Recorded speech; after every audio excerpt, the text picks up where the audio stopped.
Hello, everyone, and thank you for tuning in to another podcast episode where we're talking about DFW area politics and policy. Now, before we begin, my dad wanted to address something very important. What did you want to address? Happy 4th of July, everybody. Yeah, we're filming this on a Saturday, and it's going out today on a Saturday, and a lot of people are going to be enjoying their 4th of July weekend. So, happy 4th of July to everyone. So now that that's out of the way, let's criticize our country. No, I'm kidding. Our government. Okay, so the topic that we're talking about today hits close to home, literally close to home, because not only is this something happening in Dallas where we both live, but this is actually affecting the place that we live. So there are two buildings being developed along with other property space in downtown Dallas. And these are two major buildings. One is an 80-story building, and the other is 38-story building. But that 38-story building comes with a whole host of other stuff, like retail, dining, and all that stuff. It's a mixed-use facility, and it is on undeveloped land. It's like on old beat-up parking lots. Okay. Older. I don't think there's any property, any building standing on it right now. I'm not 100% sure, but if it is, it's just an old abandoned building. Okay, so these two buildings are both in downtown Dallas, and there's the issue with one of the buildings is that it's being built right where we currently live. I don't know if I want to give the name of the apartment complex that we live, even though you can just look it up when you see the buildings that we're talking about. But basically, the apartment complex is being bulldozed to the ground. Tenants were told in April to basically move out. The original letter was in December of 21. In December. Okay. So tenants were told that they would have to move out of this apartment complex by the end of 2022, but then that deadline seems to actually be incorrect, as they're trying to move people out quicker than 2022, at the end of 2022. So originally people had about a year, and then now they're pushing everyone out by the end of this month. Is that right? As best we can tell. Yeah. So now my question when this happened was, do we get aid for moving out? Do tenants have any sort of rights when it comes to having a say in whether or not they can they can have help in moving, or do they have any say in what happens with this economic development plan? Apparently no, not in Texas. You do not get any sort of aid. It's usually up to the management or the leasing company to incentivize a move, which is quite interesting, because our leasing company decided to incentivize a move for certain people, certain tenants whose leases were up by the end of the year, but not all tenants, which is I don't know how you want to say it. It became very frustrated to Victoria's mom. Yeah. the incentive. We did some research, and we didn't find a lot of answers in regards to when it was time to move out. First of all, they did tell us in December, they said, all current leases would be honored. Then they started sending us some follow-up letters saying, at some point, this is going to, close down. This is going to be your processes and various other sundry items like that. Finally, in June, they sent out a letter to what they call qualified residents, and we did some research, and it was all the August leases and later. So it's under our opinion that they are wanting to finish this up in August or September, which means there's just a few people. And I kind of expected this. I was predicting that this would happen once they got down to a certain vacancy rate, and it did. It just, we got left out the last month. Our lease ended in July, and then the August leases. But it took us some work just to find out what it meant to be a qualified resident, which frustrated us a little bit. But I'm going to talk a little bit more in general. We've done some research where we're trying to determine if there were any city council or city ordinances that says, if you're going to develop on land that houses people, what are you going to do with those people? We've tried to do some research. We've actually called our city council representative, and there is a person who is going to get back to my wife about whether or not, when they first proposed this to the Economic Development Council, was there a plan for the current tenants? Was anything offered that, and then it gets to be, why wasn't something offered if there wasn't? So we're looking into, did they offer something and then not follow through on it? Or should the city of Dallas, or any city, we've looked into this, we found something in Austin that was a proposal for if you're tearing down apartments or something, what you would do for low-income families. And again, in Austin, we found a proposal for what to do for low-income families if their apartments were going to be torn down for development. I don't know if that passed or what happened to that proposal. It may exist as a city ordinance in Austin, but we haven't found anything similar in Dallas. Now, they may have one, we just haven't found it. But we are looking specifically for what the development company, which is Hunt Realty, proposed to the city originally when they proposed this project. And then if they didn't propose something, why don't we have a city ordinance for people, whether they're low income or any income, when they're, where they live is going to be torn down? Can this be applied besides like tenants? Let's say it's like a business where like the city wants to develop on a business area. Do they have any rights or protections, or is it the same thing where the city council just decides whether or not they can just bulldoze your building? I think that's a great question, because one of my concerns when they built this project, or when they developed this project or put it forth, there's a partnership, a public-private partnership that this is providing some of this funding for this development. I'm worried that, this is a star project. I mean, we got to be honest. You go look at the renderings of this project and you'll be like, wow, this is pretty cool. It is pretty nice. It's a wonderful project when you look at the renderings and think, if they're going to do this, this is going to be pretty nice. Yet, what about non-star projects? I mean, you go through any city in Dallas, they have older strip centers, older, businesses, lines that line an old street that, you could redevelop. What about those businesses? Could they get, you're asking, would they get the same kind of incentive to help them relocate their business? I think it's needed, because, if you get into these partnerships to rebuild a city or redevelop a certain area of a city, why don't we do the areas that are suffering to help rebuild those neighborhoods? I think some of this money should be allocated, whether they're tax abatements or public-private partnerships or whatever we have. There are other projects in Dallas that could be done that need this money. Yeah, and one of the things about so Hunt Realty, are they building both of these buildings, or are they just building the one? Just ours. Okay, so Hunt Realty is building the 80-story building, which the main tenant for that will be Goldman Sachs. Now, you're telling me that Goldman Sachs needs a $17 million tax abatement in order to create jobs and to build this building, and I don't even know why they would need $17 million to fund whatever project that they're funding here at this place. So let's talk about PPP, which is not the PPP from 2020, which was the Pandemic Protection Plan. Yeah, something like that. No, this is the City of Dallas Public-Private Partnership Program, and they both came up in the PPP came up both in 2020, which I don't know who stole whose. What is it? I thought the public-private had a slash between them. Yeah. That's the distinction, I think. Yeah, okay. Well, so the City of Dallas Public-Private Partnership Program, this is according to the Dallas Economic Development, that committee, and this is from their website. And it says, it is the purpose of the following programs to provide assistance only for projects where such assistance is necessary to stimulate private investment and job creation.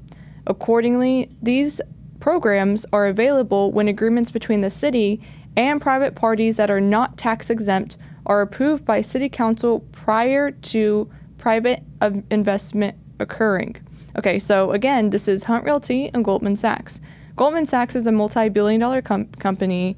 Hunt Realty is I tried looking up their annual revenue, and it was in the millions of dollars, but I'm not sure what the worth of that company is. But again, it says, it is the purpose of the following programs to provide assistance only for projects where such assistance is necessary to stimulate private investment and job creation. That's not what's going on here. What's going on here is that the city of Dallas is trying to incentivize a big company to come down here, and it's not because this company needs the money to fund something like that. Yeah. It's because the city of Dallas just wants the big company. Does that make sense? Like the difference between the two? Yeah. Again, it's a star project. It's a big deal. 80-story building. It's not just the 80-story building. They're going to build. It's a complex. North End Apartments. She just said we weren't going to say the name, and I just said it. Oh. Anyway, sits on 11 acres right north of downtown. That's a huge footprint for real estate in an area that's already going through a lot of development. American Airlines Center, Perot Museum, many high-rise living. There's a mixed-use development right across the street from North End. This is an area that's going through some significant development.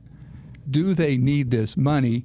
Well, the city of Dallas sat there and said, well, we want to have this star project. We want to attract Goldman Sachs. They're going to bring in high-paying jobs. Mm-hmm. Well, they're only bringing in 30% of Dallas residents are going to be required to be hired for these high-paying jobs.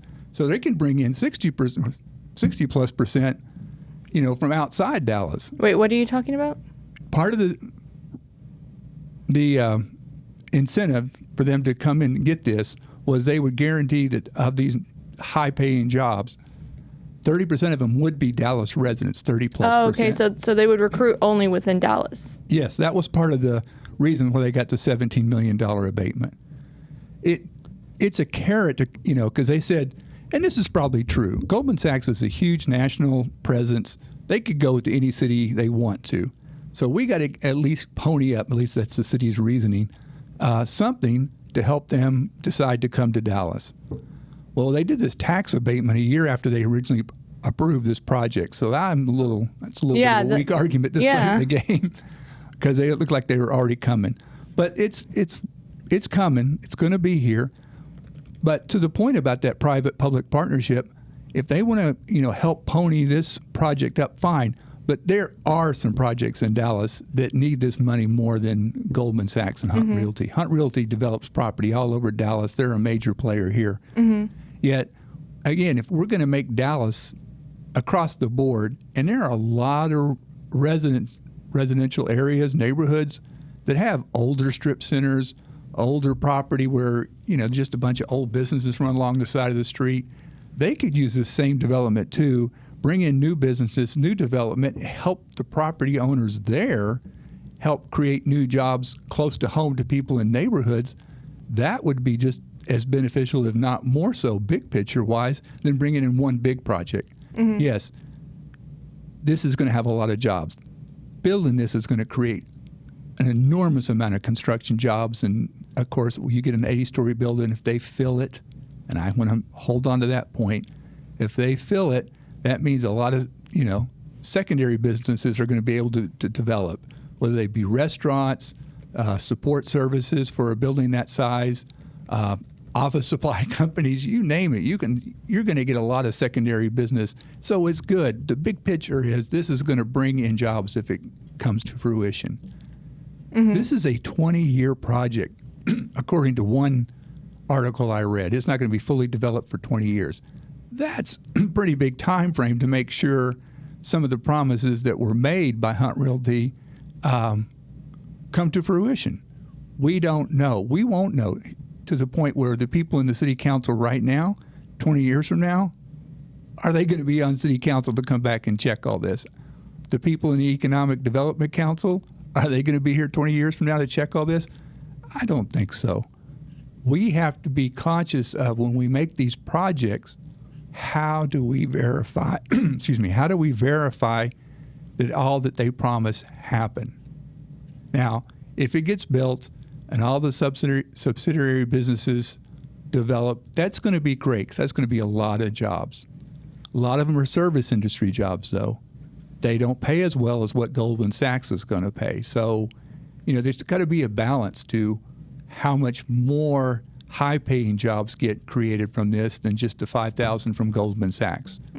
Well, let's talk about the fact that there might not be enough workers to be put in this office space, as some places are being are working from home, and we're talking about how some of the office buildings are pretty much empty. So I'm looking at this one article from Quartz that says, in sprawling Texas cities like Houston and Dallas, where office construction boomed despite a surplus of outdated buildings, offices sat empty even before the pandemic. Today, more than 2 years into the pandemic, roughly a quarter of downtown offices are vacant. So what are we going to do with this new 80-story space when it's not even I'm going to look up Goldman Sachs work from home policy. Oh, they're making people come in, but you can Are they? Yeah, I think. But Okay. double check me. That 25% vacancy rate, I'm not sure if that's correct. I think it's higher. I've done some empirical research talking to people that work in these downtown. Is empirical the right word? You've been doing some man on the street interviews. Yeah, man on the. It was. I talked to the security manager of one of the buildings downtown, and he was telling me we're not half full, and a lot of other buildings aren't half full, and there's a lot of buildings in downtown Dallas, and if their office space isn't 50%, how are we going to make sure we have people for an 80-story building? Now, here's something that's real interesting, and I've seen this trend start to develop. There's a building called the National, and they redeveloped for years or remodeled for years, and they ended up being a mixed use. Some office, some hotel, some resident. I think that's going to, of the existing buildings downtown, I think that's going to be a plan for a lot of them. They're going to start bringing in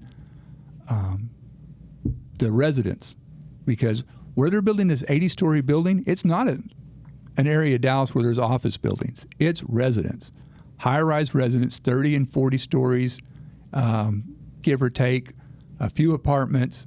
And, of course, it's next to the Harwood, which is more of a business area. It has more business, but it has about half residents, too.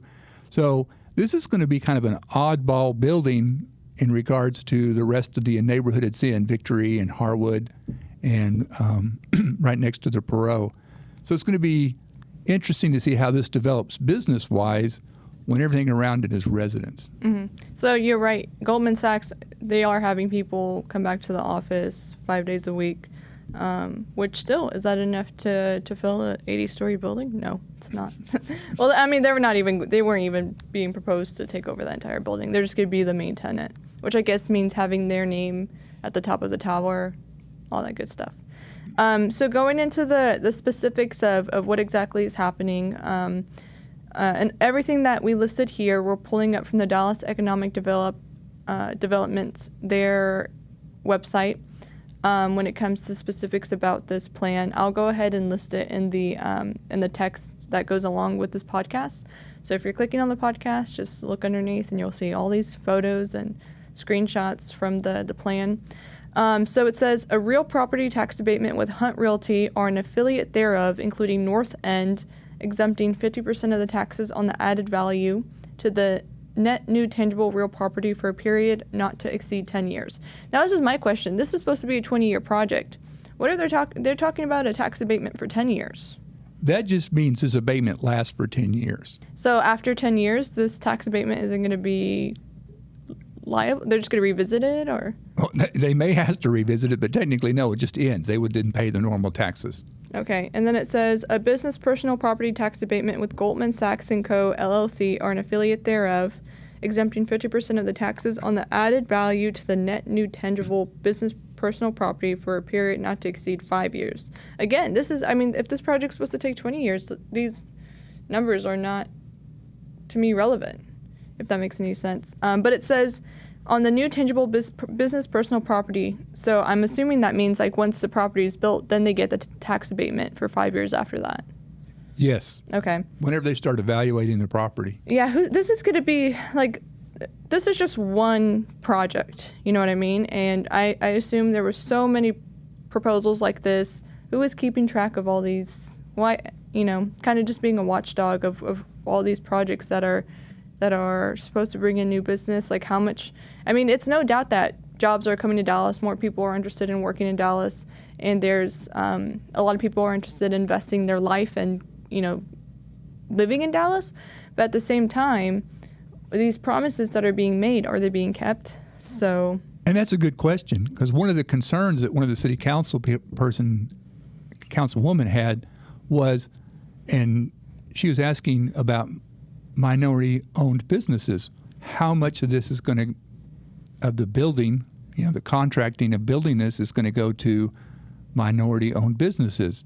And that was, a big concern of hers. And I think the percentage is in the 30 some odd percent. But when it's all said and done, who does come back and make sure that this, because it's in the requirement is in the either the code or this project that so much of this is minority-owned business. Mm-hmm. If we're talking about even it takes 5 or 10 years to build just this 80-story building, and then, again, there's 11 acres. They're going to do a lot with this 11 acres, and I'm sure 20 years it's minor near the end. Some of the projects they're working on. Yet, where is the follow-up? Who is accountable to make sure for the citizens of Dallas, especially these minority-owned businesses, that this gets followed through on?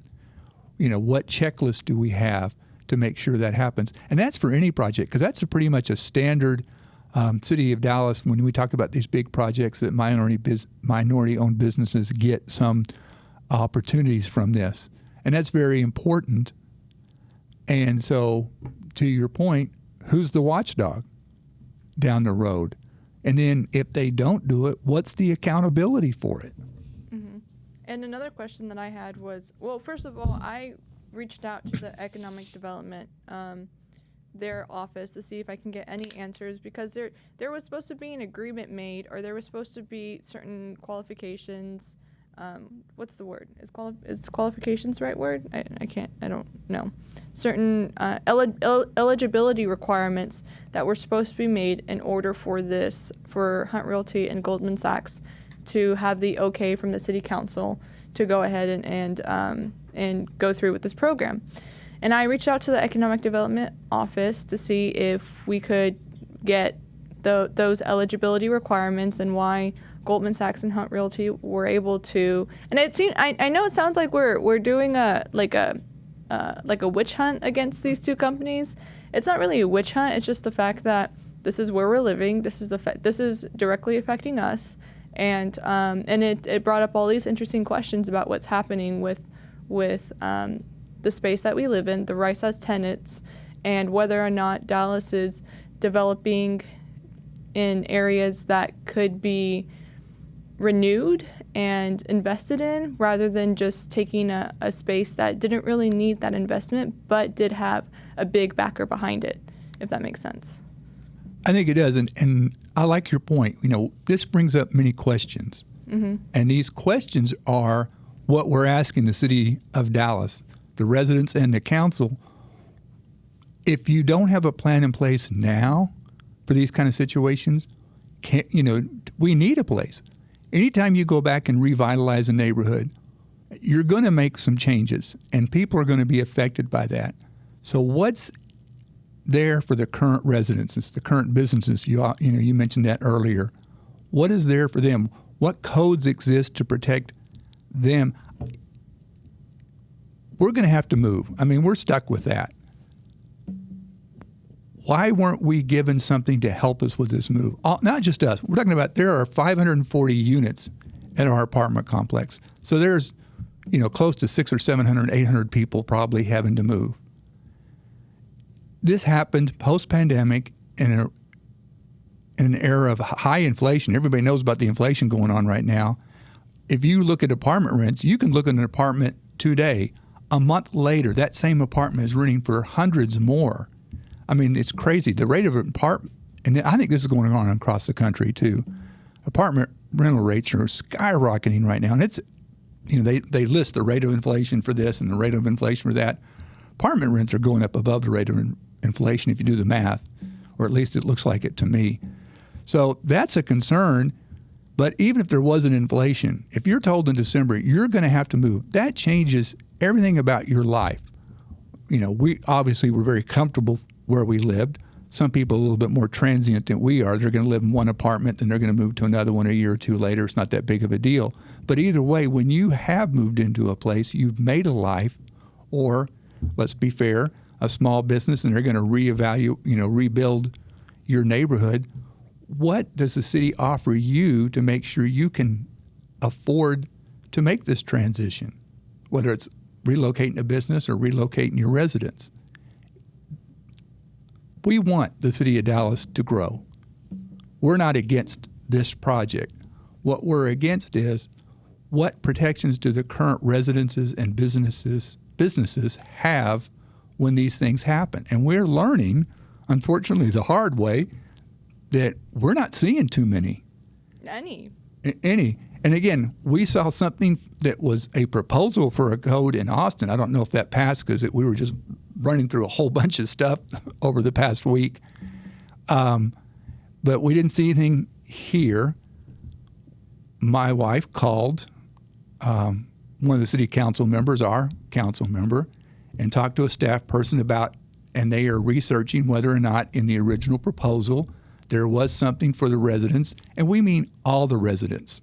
I think it's more fair that you're going to have to move. Maybe they do it sliding scale. People right away that their lease ended in January, February, and they were going to move anyway, but something. And then as you get closer and closer to wanting to close the apartment complex down, and I understand, I knew they were going to offer incentives because you get down to 30, 20% vacancy, it costs money to manage that apartment complex more than you're pulling in the income. I understand that, but you have to be able to tell people this is what we're going to do from you from the get-go. Move now, we'll give you this. Otherwise, at this point in time, this is what you're going to get. This is when you have to be out. Common sense says they're not going to last to the end of the lease. The last lease is in November, December, when there's only 10% occupancy. That's understandable. But what do you do for everybody? And that's just not for us. But again, the city of Dallas needs to look at this issue big picture. We want to bring new business in. We want to bring new development in. The one south of City Hall, the 38-story mixed-use